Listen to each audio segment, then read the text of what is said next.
Nesse momento Mukianity na Solibor. Nesse momento Mukianity na Solibor. Areia! Quebec! Areia! Quebec! এই যে বৰখাস্তৰ তেওঁলোকৰ জাননী termination এই টাৰ্মিনেশ্যনটো আচলতে গোটেই প্ৰক্ৰিয়াটোক বুজি পাব লাগিব।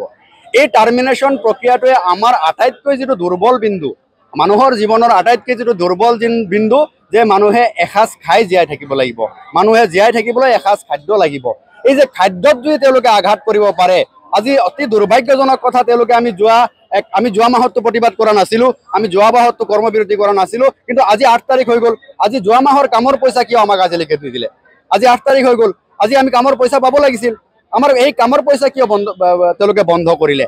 এই যে কামৰ পইচা তেওঁলোকে বন্ধ কৰিছে, আমাৰ দৰমহা বন্ধ কৰিছে, আমাক চাকৰিৰ পৰা বৰখাস্ত কৰিছে, এই গোটেই চিষ্টেমটো তেওঁলোকে আৰম্ভ কৰিছে যাতে এই যে অসমীয়া যুৱক যুৱতীসকলৰ যিটো প্ৰতিবাদী সত্তা, নিজৰ অধিকাৰ সাব্যস্ত কৰা যিটো প্ৰতিবাদী সত্তা বা আমাৰ যোনটো আমাৰ প্ৰাপ্য অধিকাৰ বিচাৰি আমি যি সত্তা আমি আগবঢ়াই নিছোঁ বা যে আমাৰ যি প্ৰতিবাদ আগবঢ়াই নিছোঁ, এই প্ৰতিবাদটোক ক'ৰবাত নহয় ক'ৰবাত তেওঁলোকে মহিমূৰ কৰি অন্যফালে ঢাল খুৱাই আমাক দুৰ্বল কৰি তেওঁলোকে যি লুণ্ঠন চলাই আছে, বিগত 17টা বছৰৰ পৰা তেওঁলোকে যি লুণ্ঠন চলাই আছে, অসমৰ ৰাইজক যি মাধমাৰ দি আছে, অসমৰ ৰাইজক সেৱাৰ পৰা বঞ্চিত কৰি যি অসম চৰকাৰৰ বা আমাৰ অসমৰ ৰাইজৰ ধন বা ফাণ্ড তেওঁলোকে আত্মসাৎ কৰিছে, এই যে এই আত্মসাতৰ যোনটো প্ৰক্ৰিয়া বা তেওঁলোকৰ যোনটো চক্ৰ, এই চক্ৰটোক যাতে তেওঁলোকে মানে গোটেই জীৱন চলাই যাব পাৰে, যিমান দিন তেওঁলোকে অসমত থাকে, অসমৰ ধন সম্পত্তি লুণ্ঠন কৰি যাতে তেওঁলোকে হায়দৰাবাদ পঠাব পাৰে, এই যি প্ৰক্ৰিয়া, সেই প্ৰক্ৰিয়াটোক চলাই যাবৰ বাবে আমাৰ অসমীয়া যুৱক যুৱতীসকলৰ প্ৰতিবাদী সত্তাটোক তেওঁলোকে বন্ধ কৰিব বিচাৰিছে,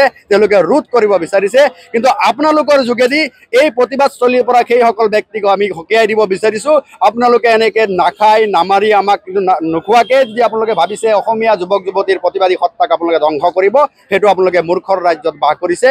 আমি অন্তিম মুহূৰ্তলৈকে আমাৰ দেহত 1 বিন্দু তেজ থকালৈকে আমি আমাৰ প্ৰাপ্য অধিকাৰ বিচাৰি যাম আৰু আমি আমাৰ অধিকাৰ সাব্যস্ত কৰি আমি ইয়াৰ পৰা ওলাই যাম।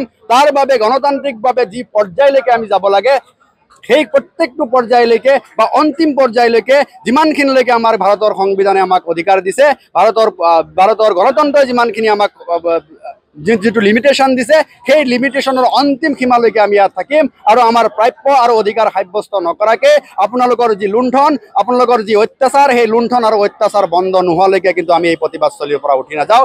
এই কথা আপোনালোকৰ যোগেদি সেইসকল ব্যক্তিক সকীয়াই দিব বিচাৰিছোঁ।